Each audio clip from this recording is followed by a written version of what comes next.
রাজনীতি ছাড়া কি কোনো মানুষ আছে? আমরা যারা মুক্তিযুদ্ধ করেছি এটা কি রাজনীতির বাইরে কোনো কিছু?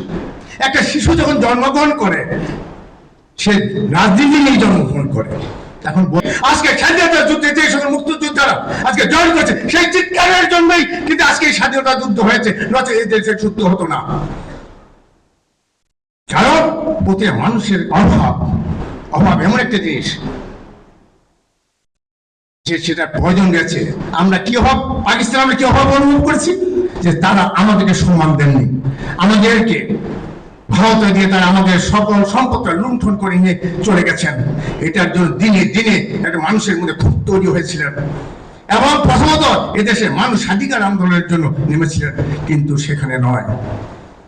রাষ্ট্রপতি জিয়াউর রহমান তার ঘোষণার মধ্য দিয়ে 25শে মার্চ যখন দেখা গেল এই পাকিস্তানি হায়নার বাহিনী আমাদের উপর নির্যাতন শুরু করলো, গণহত্যা শুরু করলো, তখন একমাত্র এগিয়ে এসেছিলেন দিক নির্দেশনাহীন জাতিকে দিক নির্দেশনা দিয়ে এগিয়ে গিয়েছিলেন সেই শহীদ রাষ্ট্রপতি জিয়াউর রহমান।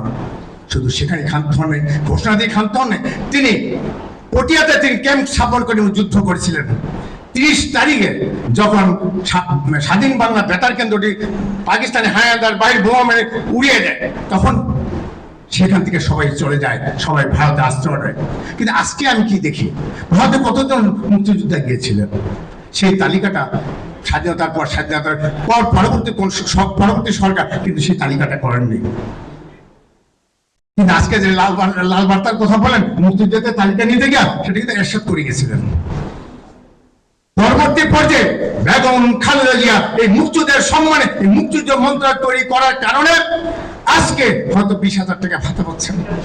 কিন্তু একটি কথা বলতে হয়, আজকে বাবুল আহমেদ কিছুক্ষণ আগে একটা কথা বলে গেছে, অনেকের মনে জ্বালা আছে মুক্তিযোদ্ধারা 20,000 টাকা ভাতা পান। এটা কি মুক্তিযোদ্ধারা কি 20,000 টাকা ভাতার জন্য কি যুদ্ধ করেছিলেন? নিশ্চয়ই করেন নাই, আজও তারা সেটা আশা করেন না। কিন্তু আপনার সরকার যে দায়িত্ব ছিল সে দায়িত্বটুকু কিন্তু কোন সরকার পালন করেনি। উত্তরসূরি স্বাধীনতার ঘোষক শহীদ রাষ্ট্রপতি জিয়াউর রহমানের উত্তরসূরি জনাব তারেক রহমান এই মুক্তিযোদ্ধাদের সম্মান দেবেন এবং তাদের জন্য